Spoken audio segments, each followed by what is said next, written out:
Bendito Padre, buenas noches te damos en este momento de gozo, pues nos acercamos confiadamente a este tiempo de comunión contigo, a este espacio de aprendizaje, de comunión, de descanso, de ministración, porque cada vez que nos acercamos a ti, tú provees para nosotros aquello que estamos necesitando.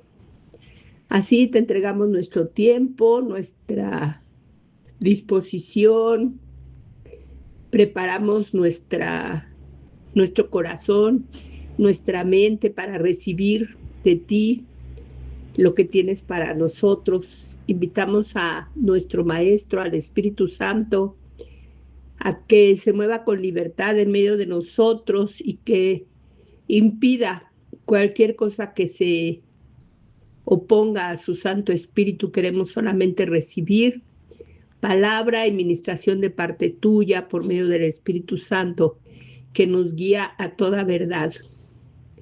Gracias te damos en este momento, te entregamos este tiempo, te entregamos esta plática y sabemos que hemos de salir edificados y felices, restaurados de este momento de comunión, porque oramos, te alabamos y te damos gracias en el nombre de Jesús. Amén. Amén. Bueno,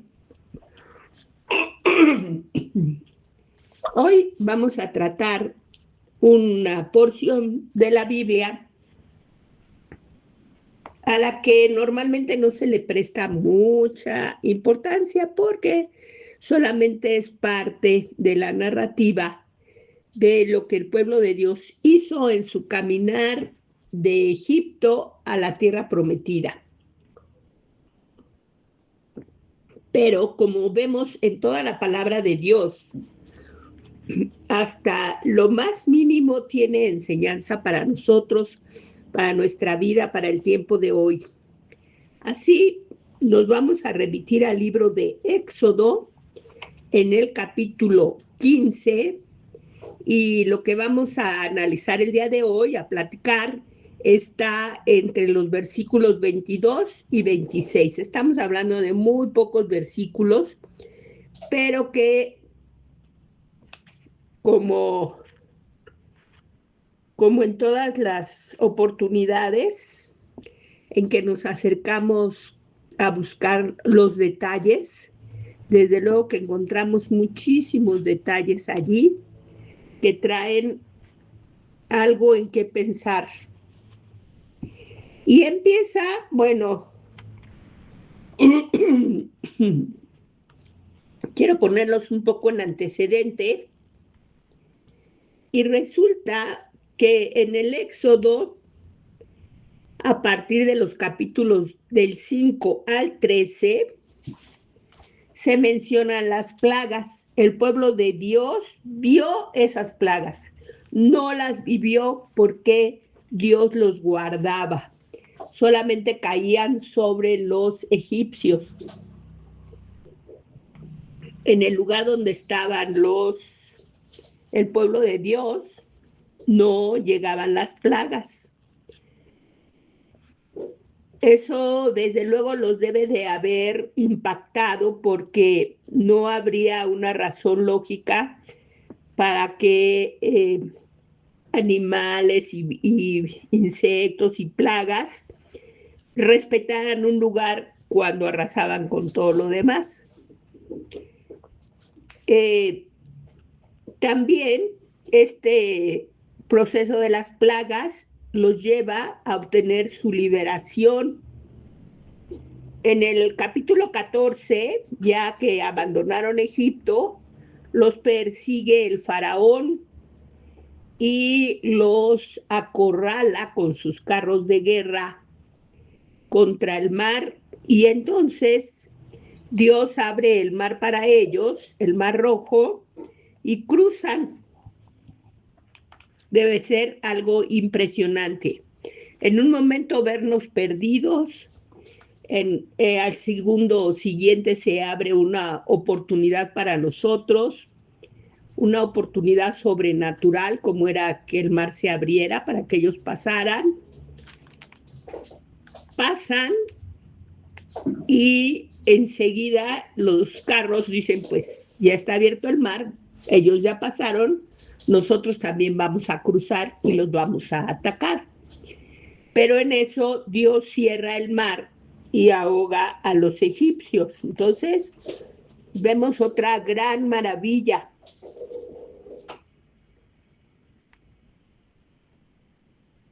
Posterior a ese momento,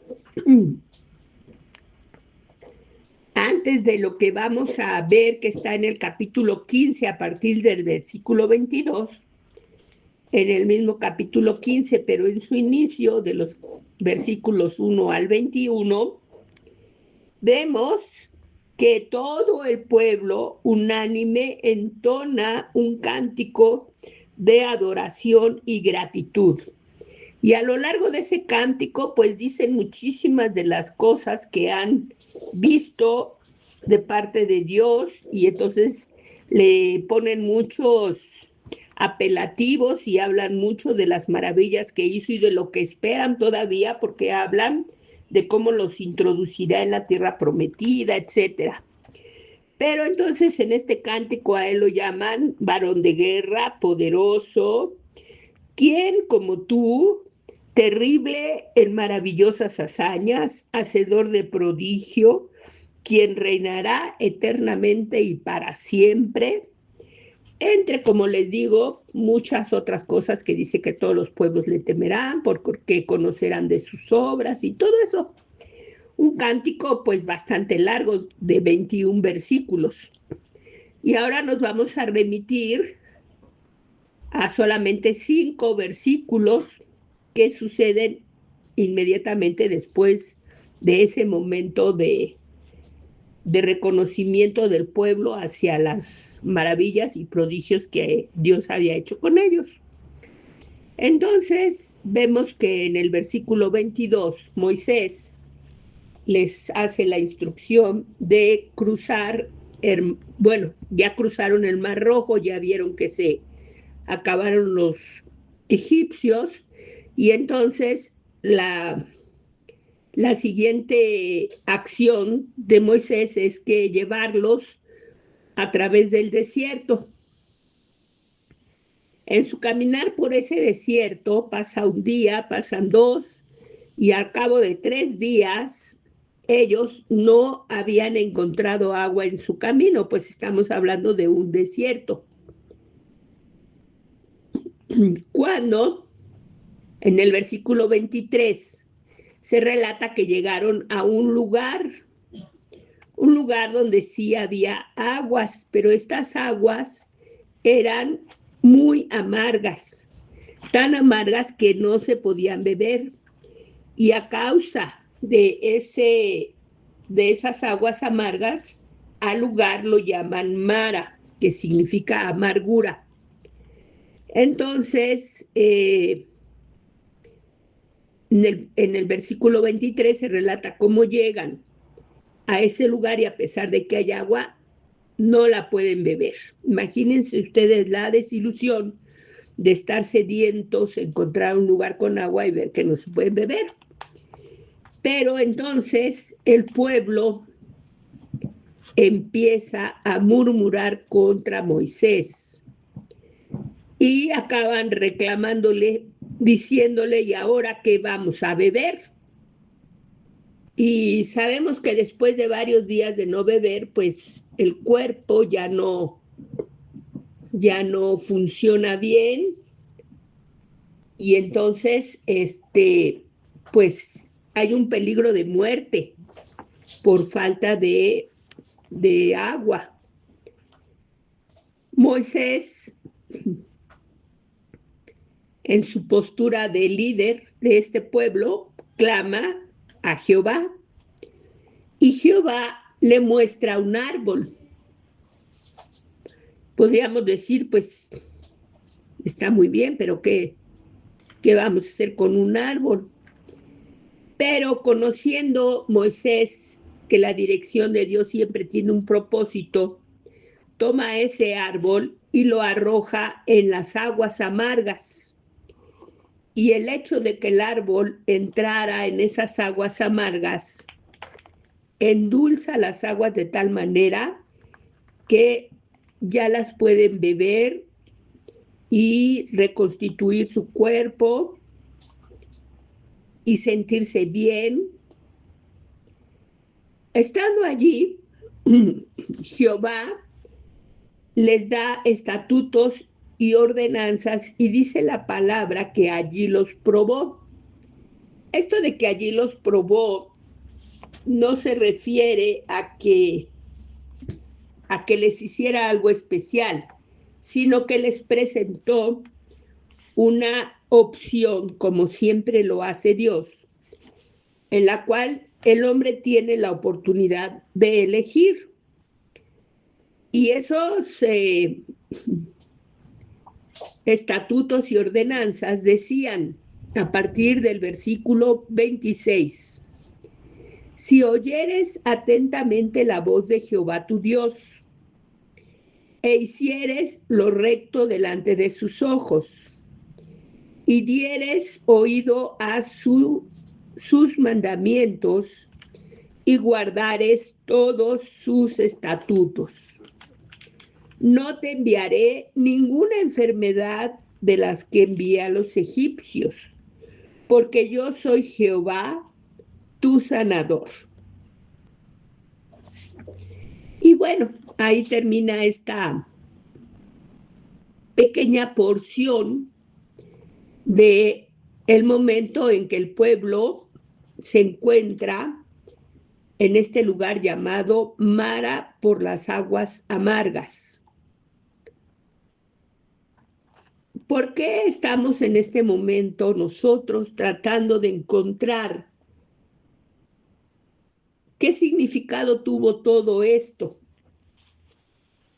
En el caso del pueblo, si analizamos su proceder, pues lo vemos que es muy irracional, porque ellos ya habían tenido testimonio poderosísimo de las obras de Dios.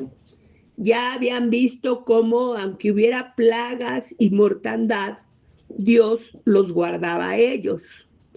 Ya habían visto cómo sin tener armas, sin tener ejército, un rey poderosísimo como era el faraón, no había podido atacarlos.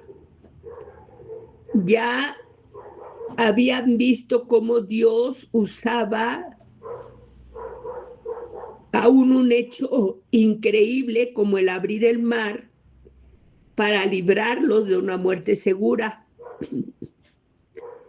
Y basta con que ellos empiecen a caminar unos pocos pasos, unos pocos días en el desierto, para que ellos empiecen a murmurar. Aquí dice que sin encontrar agua, pero sin encontrar agua en el sentido físico, porque después ellos estuvieron en el desierto por muchos años y contra lo natural había una roca que les brindaba agua. Quiere decir que si ellos, en vez de basarse en las cosas terrenales, naturales, comunes, hubieran acudido a esos prodigios que conocían de parte de Dios,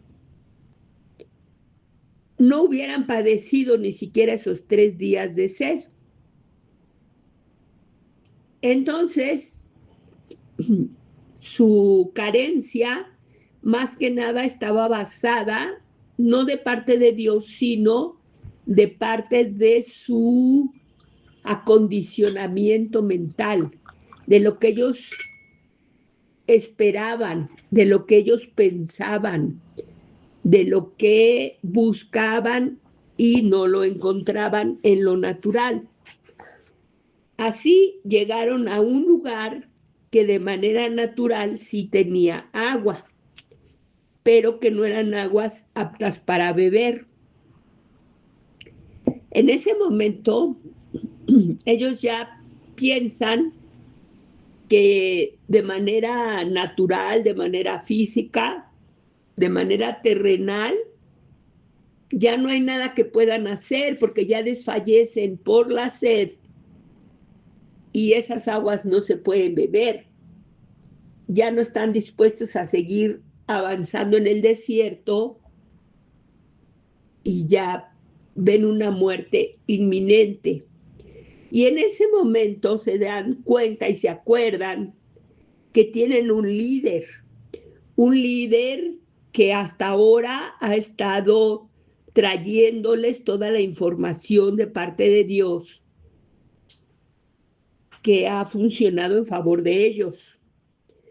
Entonces, aunque de una manera inapropiada, porque fue por medio de murmuraciones y reclamos, buscan la solución a través de Moisés, una solución de parte de Dios.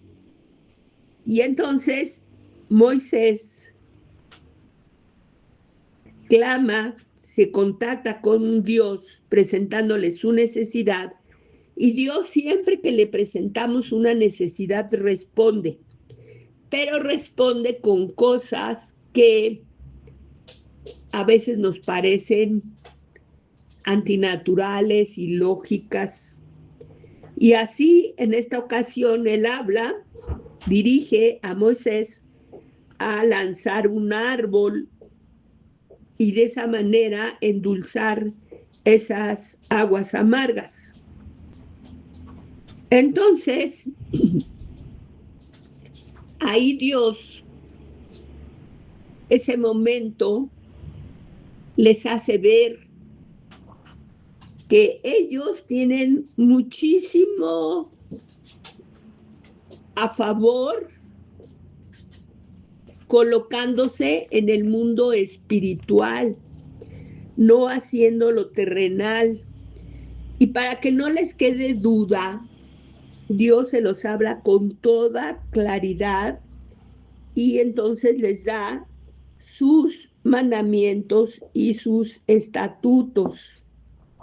Y les dice qué tienen que hacer con ellos, hacer lo recto delante de los ojos de Dios, dar oído a sus mandamientos, guardar todos sus estatutos. Y haciendo eso, aquí Jehová Dios les habla específicamente de las enfermedades que envió a los egipcios, porque era lo que ellos tenían más fresco en su memoria, hacía unos días que lo habían vivido. Pero no solamente esa obediencia les iba a traer como beneficio su sanidad física, sino nosotros sabemos que les iba a traer una bendición sobrenatural y sobreabundante de parte de Dios. Nosotros han pasado 4,000 años, no más, muchos años desde esos momentos de la salida del pueblo de Dios de ese lugar de cautiverio que representaba a Egipto. Y todo lo que han visto hasta ese momento pareciera de momento que les ha enseñado algo, pero al momento de ponerlo en evidencia, fallan y sus acciones, sus pensamientos, sus actitudes son completamente terrenales, naturales, olvidan ese Dios poderoso al que le acaban de cantar alabanzas diciéndole que quién como él, que él es poderosísimo, que es terrible en maravillas de hazañas, maravillosas hazañas, hacedor de prodigios, y que reinaría sobre ellos eternamente y para siempre. Fallan. Y aunque nos parezca extraño, con todos los conocimientos, las herramientas, la palabra completa que tenemos hoy en día nosotros como pueblo de Dios, nos habla de que somos muy semejantes a este antiguo pueblo de Dios. Ellos diríamos que no tienen excusa porque vivieron de presencialmente todas estas maravillas y prodigios que nosotros no las hemos vivido presencialmente, pero sabemos que son una realidad porque hemos comprobado cómo todo lo que la palabra de Dios contiene es fiel y verdadero. Y a nosotros también se nos sacó de la esclavitud del mundo a través del pecado, a través de su rey Faraón, que es el príncipe de este siglo, que nos hace ver pobres, viles, esclavizados ante todos los deseos de los ojos, de la carne y la vanagloria de la vida. Cuando nosotros vemos que hay quienes tienen aviones privados, jets, viajes, pieles, joyas, empleados, propiedades, casas, nosotros nos vemos como esos esclavos, atados al trabajo día tras día, sin poder disfrutar como esos que sirven al maligno.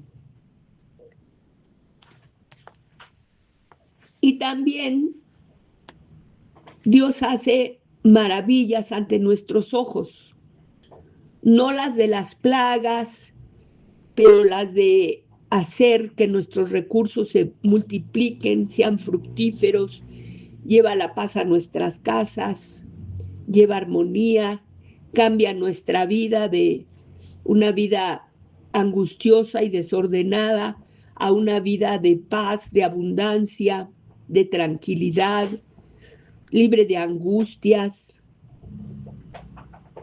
Pero en cuanto damos unos pasitos sobre pequeñas dificultades, olvidamos los prodigios y las maravillas de ese gran Dios, ese Dios poderoso, ese Dios que gana las victorias para nosotros.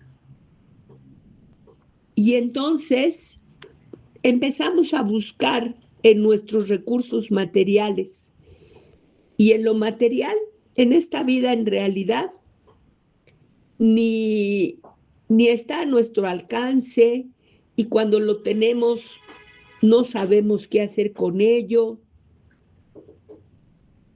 Hemos aprendido que no somos ciudadanos terrenales sino celestiales, pero si buscamos la satisfacción en lo que el mundo lo da, encontramos que sí hay aguas, pero son aguas amargas, traen amarguras a nuestra vida.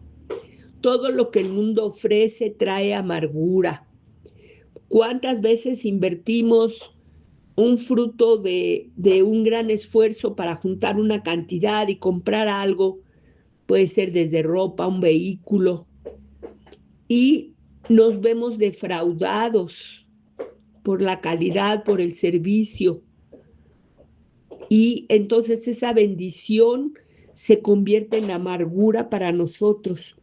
Y entonces nos dice que no estamos solos, que tenemos un líder espiritual que nos puede orientar, pero Él sabe en qué va a hacer, nos va a recordar que tenemos todo en Jesús, en nuestro Padre, en esa adopción como hijos, que clamemos a Él, pero Él va a interceder por nosotros y nos va a dar direcciones de cosas que podemos hacer, pero que nosotros muy seguramente vamos a rechazar, porque nosotros queremos soluciones de otro tipo, no de tipo espiritual. que toman tiempo, que son diferentes, que son extrañas, que son ajenas a nuestro pensamiento natural. Pero entonces vemos que Moisés ve que la amargura de esas aguas se resuelve con, en este caso fue un árbol, pero para nosotros es un madero, con el madero de la cruz de Jesús, porque ahí está la solución a todas nuestras necesidades, a todas nuestras amarguras, a todas nuestras insatisfacciones. Solo que tenemos que recordar que a esas amarguras de la vida tenemos que aplicarles el madero de la cruz, verlo a través de la palabra de Dios, a través de las enseñanzas de Jesús, donde Él nos dice que todo lo que tenemos que hacer es vivir por fe. Nos dice que nos da autoridad y muy pocas veces la ponemos en acción contra nuestras enfermedades, contra nuestras dificultades. No hablamos al universo, no hablamos a esos muros que se levantan delante de nosotros para derribarlos, para enviarlos lejos. Él nos dice que con la fe de un grano de mostaza, de ese tamaño tan diminuto, podemos desarraigar montañas y cambiarlas de lugar. Y con nuestras pequeñas dificultades no lo hacemos, no lo aplicamos. Y entonces estamos viviendo en esas amarguras que esas aguas del mundo, de la vida natural, traen para nosotros: insatisfacción, sufrimiento, soledad. Ya no estamos nosotros para vivir así. Ellos ya no estaban para vivir así, ya habían vivido y visto lo suficiente para poner en acción esa condición que se les había revelado de que eran pueblo amado y escogido para Dios, y que Él era quien los libraba de todas las aflicciones que pudieron llegar a sus vidas, y que Dios no permitió que las sufrieran, porque ahora tendrían que sufrir sed. Si aplicáramos un razonamiento lógico, no tendría que ser así, pero ni siquiera nos ponemos a pensar, actuamos por instinto, como esta vida, como este mundo nos ha adiestrado y nos ha enseñado. Es hora de que cambiemos ese pensamiento, que empecemos a pensar como hijos de Dios, como ciudadanos celestiales, como hijos del Padre poderosísimo que tenemos, que nos ama y que desea bendecirnos. Vamos también nosotros a entonar un cántico de alabanza, porque ese Dios sigue siendo ese mismo Dios poderoso. Así es, Padre amado. Tú realmente eres ese varón de guerra, porque las batallas no se han terminado, han cambiado de naturaleza. Antes eran físicas y ahora son espirituales mayormente, pero también traen sus secuelas terrenales. Y de todas ellas, tu palabra nos enseña que tú eres quien pelea nuestras batallas y nos das la victoria, y solamente tenemos que declararla y tomarla. Podemos nosotros decir: ¿quién como tú? ¿Quién como tú, Señor? Y si tú estás de nuestro lado, ¿cómo podremos desfallecer? ¿Cómo podremos sufrir necesidad? Eres terrible, pero no terrible de terror, sino que tus maravillosas hazañas son imponentes. Eres un hacedor de prodigios. Nos falta lo último. Nos falta decirte que reinarás eternamente y para siempre en nosotros y hacerlo realidad. Reconocerte cada momento, cada día, en cada necesidad, en cada gozo también, como nuestro Rey y Señor, eternamente y para siempre y en todo momento y en todo lugar. Hoy lo hacemos, Padre. Hoy te reconocemos como ese Rey, Señor, único, poderoso. Te alabamos, te bendecimos, te damos gracias y nos vamos gozosos, porque hemos orado en el nombre de Cristo Jesús.